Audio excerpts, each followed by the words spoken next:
پاکستان سے کسی نے پوچھا ہے کیا خواتین پر تراویح پڑھنا لازم ہے؟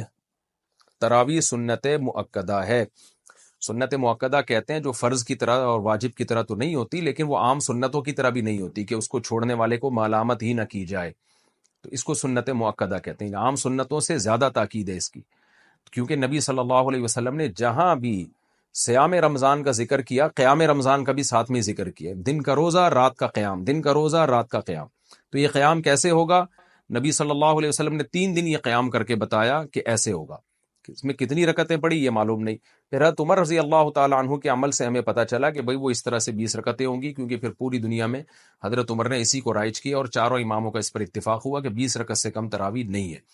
تو اس سے پتہ چلا کہ یہ جو قیام رمضان ہے نا، یہی تراویح ہے، اور کم سے کم یہ 20 رکعتیں. تو اس لیے، اور یہ سنت مؤکدہ ہیں کیونکہ ان کی بہت زیادہ تاکید ہے.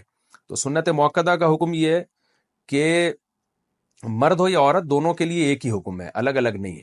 ہاں، مرد بہتر ہے کہ جماعت سے پڑھیں، جماعت سے سنت مؤکدہ نہیں ہے، خوب سمجھ لیں، انفرادی طور پر بھی پڑھ سکتے ہیں مرد ہو یا عورت، لیکن جماعت سے پڑھنا افضل ہے، کیونکہ حضرت عمر نے جماعت قائم کی تھی، اور اس لیے تاکہ قرآن ختم ہو لوگوں کا. جن کو قرآن پڑھنا آتا ہے وہ جماعت کرائیں، جن کو نہیں آتا وہ قاری کے پیچھے سنیں.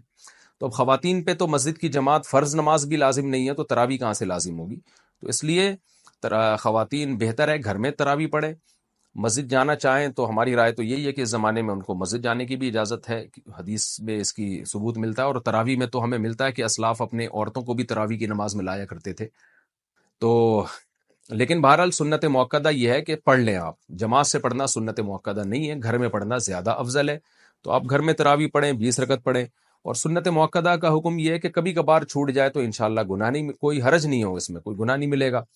اور اگر کسی عذر سے چھوڑ دیں تو ویسے ہی کوئی حرج نہیں ہے، کیونکہ فرض واجب بہرحال نہیں ہے.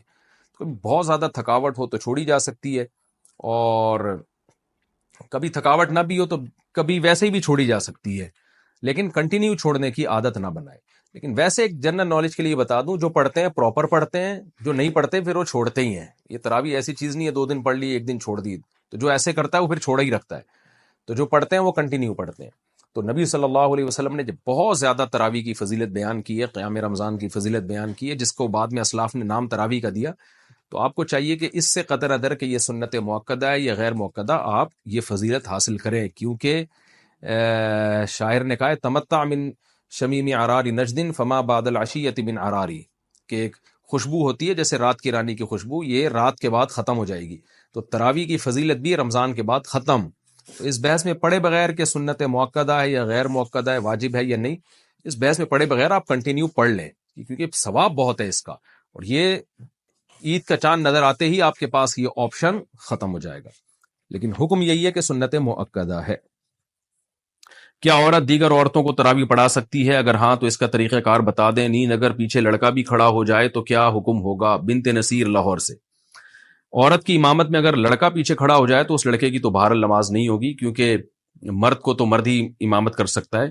لیکن عورت کی امامت کرے تو ہمیں اس بارے میں ایک روایت حضرت عائشہ سے ملتی ہے، لیکن اسلاف نے نہ اس پر عمل کیا، نہ ہمیں اس کی کوئی نبی صلی اللہ علیہ وسلم سے اس کی کوئی حوصلہ افزائی ملی، اور نہ کسی فقیہ نے اس عمل کو پسندیدہ عمل قرار دیا.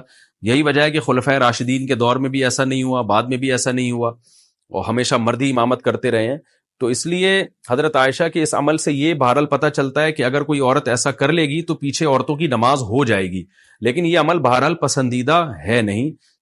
دیگر احادیث کو بھی اگر ہم سامنے رکھ کے دیکھتے ہیں، کہیں بھی ایسا نہیں ملتا نا کہ نبی صلی اللہ علیہ وسلم نے جماعت عورتوں کی کروائی ہو اس طرح سے کہ عورت کو حکم دیا. مثال کے طور پر آپ صلی اللہ علیہ وسلم کی جماعت مسجد سے نکل جاتی تو آپ گھر میں آگے امہات کو اپنے پیچھے کھڑا کر کے خود نماز پڑھاتے تھے.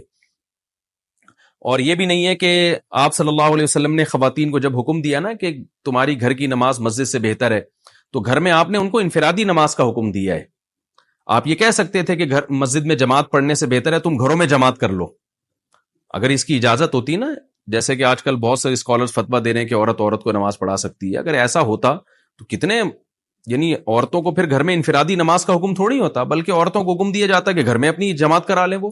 لیکن ہمیں کہیں بھی نہیں ملتا.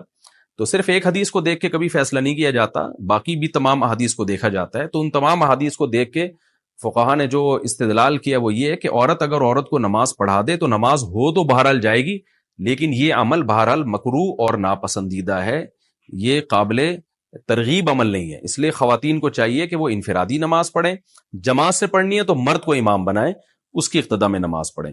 اور اگر بالفرض عورت کو نماز پڑھاتی ہے مکروہ ہونے کے باوجود، وہ کہتی نہیں شوق ہے اس کو پڑھانے کا، تو پھر خواتین امام جو ہے نا وہ صف کے بیچ میں کھڑی ہوں گی، وہ آگے نہیں کھڑی ہوں گی، کیونکہ نماز میں عورت کو بہت زیادہ سمٹنے کا اور پردے کا حکم ہے، ایکسپوز ہونے کی اجازت نہیں ہے۔ تو اس میں پھر یہ ہے کہ وہ خواتین، جیسے حضرت عائشہ کے بارے میں یہی ہے نا کہ خواتین کے بیچ میں تھیں وہ، تو پھر آگے جانے کے بجائے جہاں صف ہے اسی کے بیچ میں وہ عورت کھڑی ہو کے نماز پڑھائے گی۔ مسجد قریب ہوتے ہوئے گھر میں تراویح کا اہتمام کرنا، اگر مسجد قریب ہو تو گھر میں تراویح پڑھنے کا اہتمام کرنا کیسا ہے؟ اعجاز انصاری انڈیا سے۔ دیکھیں، تراویح کی جماعت مسجد میں لازم نہیں ہے، سنت مؤکدہ علی الکفایہ ہے کہ پورے محلے میں ایک جماعت بھی ہو تو سب سے سنت مؤکدہ ساقط ہو جاتی ہے۔ البتہ تراویح پڑھنا سنت مؤکدہ ہے، یعنی اگر آپ جماعت سے نہیں بھی پڑھتے تو انفرادی طور پہ پڑھیں۔ باقی آپ نے کہا مسجد قریب میں ہے، تو مسجد اگر قریب میں ہے تو بہتر تو یہی ہے کہ مسجد میں تراویح پڑھیں، کیونکہ اس کا ثواب زیادہ ہے۔ لیکن اگر کوئی مسجد میں نہیں پڑھتا، گھر میں بھی جماعت کر لیتا ہے تو بھی جائز ہے۔ باقی یہ کہ مسجد میں پڑھنا زیادہ بہتر کیوں ہے؟ وجہ اس کی ہے کہ حضرت عمر رضی اللہ تعالیٰ عنہ نے مسجد میں تمام جو مختلف جماعتیں تھیں ان کو ایک امام پہ جمع کیا، اور صحابہ نے اس عمل کو بہت پسند کیا، اور حضرت علی رضی اللہ تعالیٰ عنہ فرمایا کرتے تھے کہ اللہ عمر پہ رحم کرے، انہوں نے ہماری مسجدوں کو ایک رونق بخشی ہے۔ تو تراویح جو ہے یہ مسجد کی رونق ہے، تو اگر سب لوگ اپنے گھروں میں پڑھنا شروع کر دیں گے تو مسجد میں رونق ختم ہو جائے گی۔ تو اس لیے افضل یہی ہے کہ مسجد میں آپ جماعت سے جا کے تراویح کی نماز پڑھیں تاکہ مسجد کی ایک رونق بحال ہو۔ ہاں، حضرت عمر گھر میں پڑھا کرتے تھے، اس کی وجہ یہ تھی کہ آپ خود حافظ قرآن تھے، تو جو خود قرآن پڑھنا جانتا ہو، حافظ ہو، تو اس کے لیے بہتر یہی ہے کہ وہ خود سے پڑھے، تلاوت کرے اور گھر میں نماز پڑھے پھر وہ، تاکہ اس کا قرآن مکمل ہو، قرآن کا دور ہو جائے۔ لیکن جو غیر حافظ ہیں ان کے لیے افضل یہی ہے کہ مسجد میں جماعت سے نماز پڑھیں۔ مسجد میں نہیں پڑھتے، گھر میں کسی کی پیچھے نماز پڑھ لیتے ہیں تراویح کی تو بھی جائز ہے۔ البتہ یہاں ایک بات خوب اچھی طرح سمجھ لیں، آج کل یہ ہونے لگا ہے کہ تراویح کی جماعت مختلف جگہوں پہ قائم ہوتی ہے تو فرض نماز بھی وہیں پڑھ رہے ہوتے ہیں، یہ بالکل ٹھیک نہیں ہے۔ قریب میں اگر مسجد موجود ہے تو عشاء کے 4 فرض مسجد میں پڑھنا واجب ہیں۔ اگر قریب میں مسجد موجود ہے اور تراویح کی وجہ سے لوگ مسجد کی 4 فرض کی جماعت کو چھوڑ دیں گے تو گناہگار ہوں گے، تو اس لیے مسجد کی جماعت فرض نماز بہرحال مسجد میں پڑھنا واجب ہے اگر قریب میں کوئی مسجد موجود ہے۔